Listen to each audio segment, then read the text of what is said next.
How's it going, everyone? It is Prashan here, and we're going over some of the top decks that are going on in Marvel Snap right now. So if you're not Infinite or if you need something to play on Conquest, these might be the decks you might want to try. But before we go into it, we are going to talk about some of the cards that got downgraded, upgraded throughout the OTA. And we're going to start off with Sam Wilson, Captain America here. This card was a 2-3, now it's a 2-2.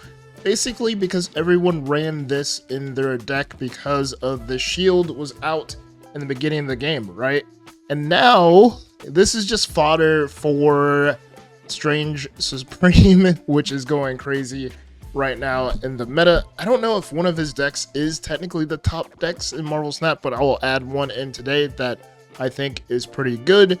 But overall, I think Sam Wilson is another Season Pass card that just keeps on getting nerfed.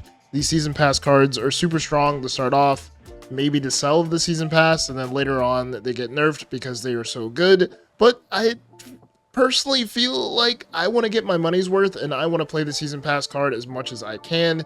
And that's why beginning every season, I try to reach Infinite with this Season Pass card.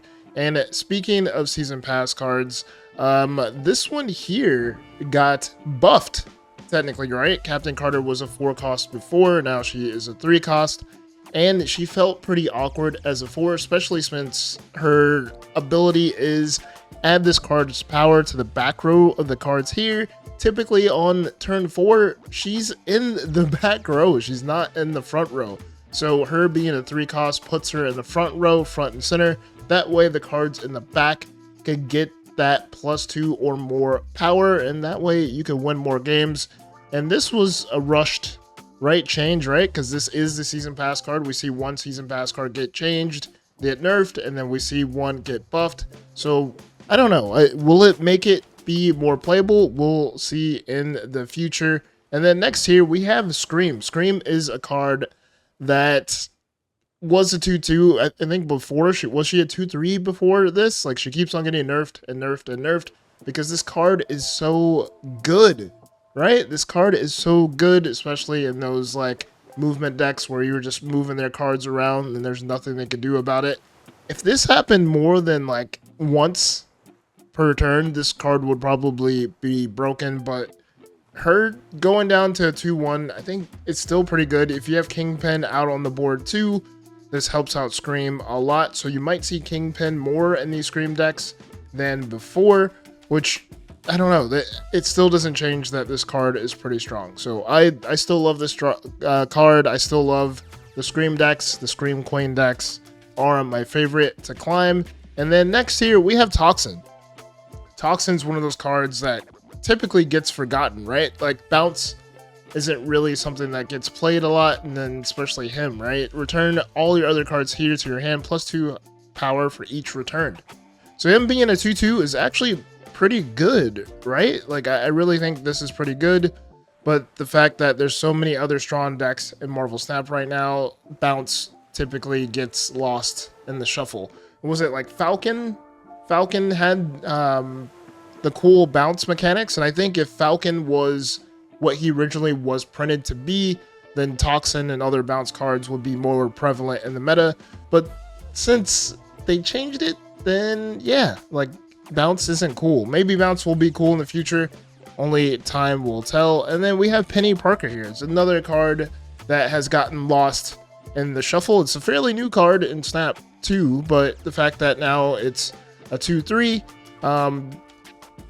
and the Spider is a 3-4, I still find it awkward, right? Like you sort of have to play it the next turn. That's the only downside of this, right? Like the only downside is you have to play it next turn, and it seems telegraphed, and you don't really want to have telegraphed plays all the time. I think it's a pretty cool card to play, especially Move, but Move isn't really meta right now. And when things aren't meta, they tend to get lost in the shuffle. And then next we have Phastos here. Phastos 3-4 on reveal. Each card in your deck gets -1 or +2 power, or -1 cost or +2 power. Excuse me on that one. Now he's a 3-4. Before he was a 3-3. I've always thought this card was pretty good, especially in the Thanos builds. But this is another card that gets lost in the shuffle too, especially when you have cards like Wiccan, where you could just play a 1 cost on turn 1, you could play Psylocke on 2, Wiccan on 3, and then you could go from there. Like, you could care less about the 2+2 power, especially since you have cards like Galacta on the board, and you have Gwenpool too that could buff cards. It's sort of like, why do we need Fastos? It seems like he does what other cards do. And then especially too with Adam Warlock, I feel like with Adam Warlock and Fastos, you could get all the cards you need, especially in the Thanos deck. That's what I was playing Adam Warlock with when he recently got changed a few seasons ago. But Fastos, I think, pretty decent card. You might see him more in Thanos builds. And then Affinity Ultron, another card that was pretty new, but is just plain awkward. Affinity Ultron is super awkward. It being a 5 cost just feels weird. I think if it was like a 4 cost or even 3 cost, it would be awesome, but maybe broken. But the fact that it's 5/8, and then you have a chance of getting these stones, and the fact that the stones are 3 costs, like you could play 2 at the final turn if need be, but I don't know, it just feels weird. It just feels awkward, right? Like, you don't want to commit 2 turns just because you have 1 card. And it also seems semi-telegraphed as well. I feel like cards like Agamotto, I think, are more spontaneous, even though that's a card that I don't see that much of anymore in the meta. I feel like everyone doesn't think that card is fun anymore. And then next here, we have Rhino. Rhino 2. This was a surprising change. I know Marvel Snap, they want to make more changes to older cards, especially when they're not really relevant, like Rhino, because you have Scarlet Witch, which changes a location. You have like Magic. There's so many cards that change locations, and then Rhino just making something nowhere sucks. I think this card would have been 20, a million, billion, bajillion times better if the Rock went on the opponent's side. If the Rock went on the opponent's side, that would be awesome compared to it being on your side and being more fodder for Strange Supreme if you want to go that route. But I don't know about this. I feel like they're going in the right direction, but they made a hard left at the end of the rainbow, right? Like, they're almost there. This card would have been awesome. I think if it was a 3/3 and they put the Rock on the opponent's side, I would definitely dig this card because you could always use a Red Guardian and hit that Rock. Instead, you do have to do more work. You could play Rhino, you could do Hazmat, and then you could try to Annihilus it over. But with saying like Strange Supreme in almost every single deck, that might be something that you want to wait on in the future. But I don't know. This is like a card that it's not going to get any play. I honestly want to say it's not going to get any play. I tried to put it in some decks. Really didn't work. If the Rock went on the other side, like I said before, I'm pretty sure everyone agrees with this. This card would be awesome. So, enough of me talking about all the cards that got changed during the recent OTA. We will take a look at some of the top decks as far as win percentage in over 500 games now. So, let's get into these decks. Well, wait. Before we go into the decks, let's talk about Strange Supreme. I almost skipped the newest card in Snap. So let's talk about Strange Supreme for a second. So here he is, Strange Supreme, the newest card in Marvel Snap. 2/2, gains +2 power from merging. So you just take any card and merge it to it. Cards like Hulkbuster, when you merge it on, it gains +2 power just from merging, which I think is pretty cool. A neat interaction. And at the end of your turn, merge one of your created cards into this, which makes this card almost broken and by far the best card of the season. At first I thought like Goliath was going to be the best, but Strange Supreme, knowing that he just keeps on going and going and going, and you could put big power in like 2 locations. That way if you get shanged in 1, it's fine, you still have big power in other 2. And the fact that he's a 2 cost, he could go in like pretty much anywhere and be played in the early game of matches, which I think is pretty cool. So yeah, let's go into a Strange Supreme deck right now, and then we'll go into all the other decks of the week. So here it is. This is the best Strange Supreme deck of the week, I believe. You have Hood, Squirrel Girl, Captain America, Strange Supreme, Hawkeye, Iron Patriot, Mysterio, Debris, Shang-Chi, Misery, Mockingbird, and Sasquatch. So of course, you're going to try to play Hood or Squirrel Girl on 1. The Squirrel Girl is pretty awesome on 1 because you discount your Mockingbird already from the start, and you already have Captain America's shield out on the board with Sam Wilson. And then on turn 2, you either try to play Strange Supreme right away, Captain America, or you play Hawkeye or Patriot, depending on how it goes. And then if you played Hood before, you have a 1-cost 6-power demon. You could play that in the Iron Patriot lane to get that other big card out on board, and you could just keep on going and stacking on Strange Supreme. And Sasquatch is pretty good too, because you could play Mysterio on turn 3, and then the next turn you could play Sasquatch. Sasquatch is gonna be a 3-cost on turn 3, so you play Mysterio on 2. Did I say Mysterio on 3? Mysterio on 2. Then you could play Sasquatch on 3, which is pretty scary too, especially against the opponent.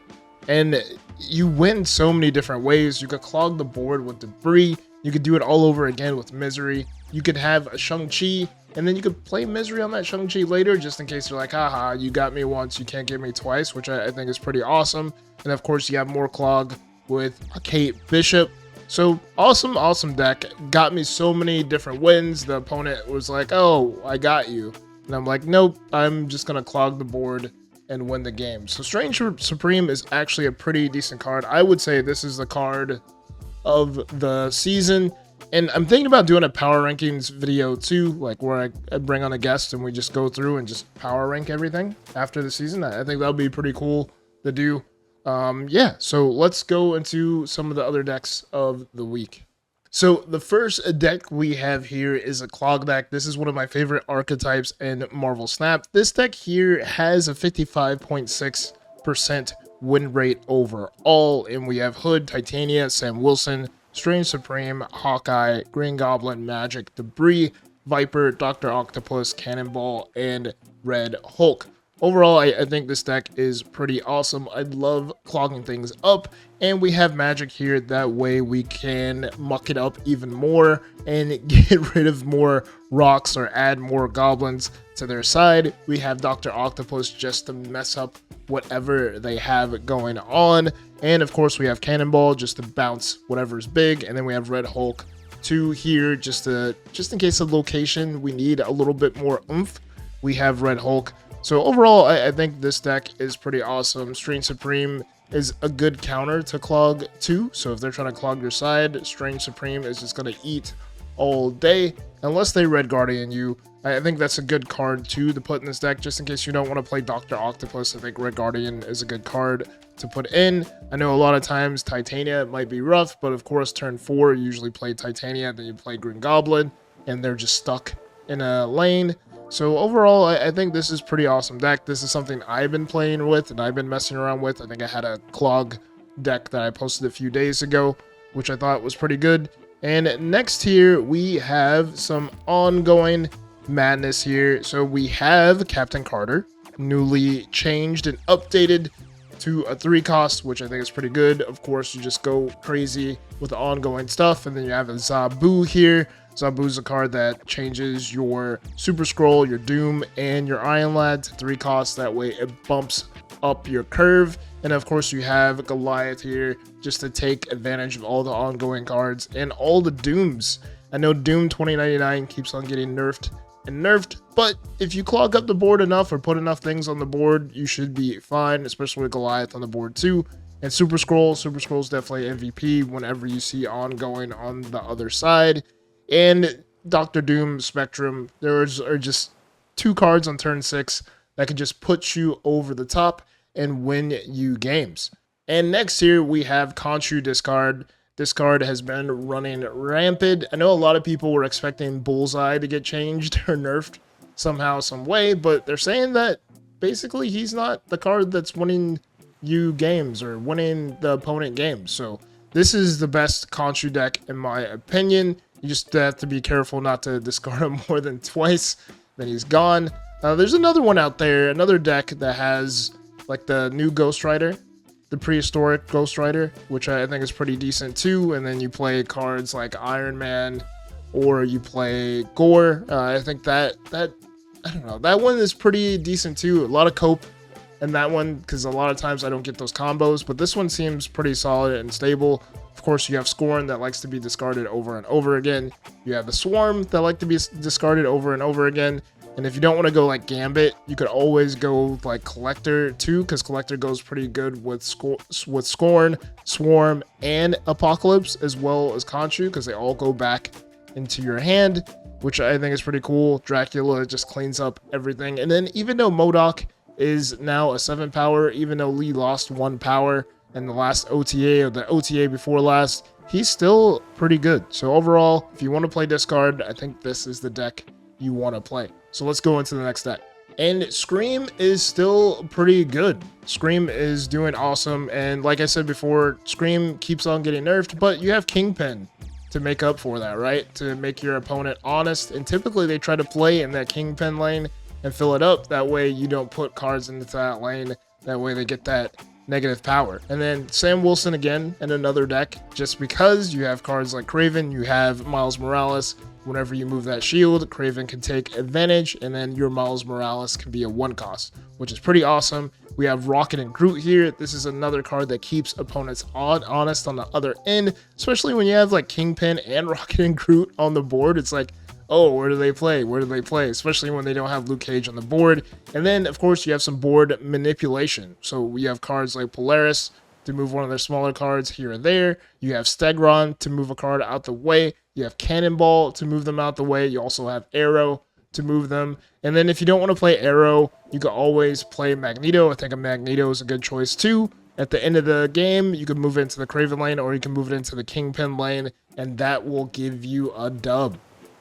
And next deck we have here is a Thanos Zoo deck. Of course, it wouldn't be top decks of the week if we didn't have Thanos, right? Thanos is so good right now. And this is like a Thanos ongoing mix because we have Ant-Man, Goliath, Dazzler, Sam Wilson, Cosmo, Speed. We also have Blue Marvel here, Spectrum to boost. And of course, you have the stones from Thanos. You have the Soul Stone, Space Stone, Power Stone, all ongoing to get that boost to or from Spectrum and give the boost to Goliath. And Kahore too, she takes advantage of the stones because you keep on drawing and drawing and drawing. And once you draw, that's more power that can be on the board once your hand is so full. Cosmo, just to stop things, right? And then Wiccan too, just to get ahead of curve, especially since you have so many stones. You're able to get that curve and play Wiccan on 4 because technically you don't have Psylocke, which sucks, but it's okay. And then of course Mockingbird. Mockingbird is still good despite not being a 10 power card. She takes advantage of all the stones and she takes advantage of Captain America's shield. So decent Thanos Zoo deck. And next here we have an Ajax deck here. This one's pretty decent. We have Silver Sable, Hazmat, Sam Wilson again. He is a good card. That's why he got nerfed, because he's in almost every single deck. You have Scorpion, Cassandra Nova, Juggernaut, Red Guardian, Laufey, Miles Morales, High Evo, Ajax, and Abomination. So this deck has been running around for quite a bit. I've been enjoying it myself. Like, Juggernaut just saves you so many games. The surprise Miles Morales saves you many games too, right? Because you could either use Juggernaut or you could use the shield from Sam Wilson to get that Miles Morales out. And then you have High Evo here. Even though he only really affects Abomination, it's still solid where you could play a bunch of cards on curve. Like, High Evo's High Evo. Now that he's a 7 cost, I think it makes him a little bit better that he's on the board. Instead of like, that was a card you always skipped whenever you played High Evo. He wasn't the card you wanted to play.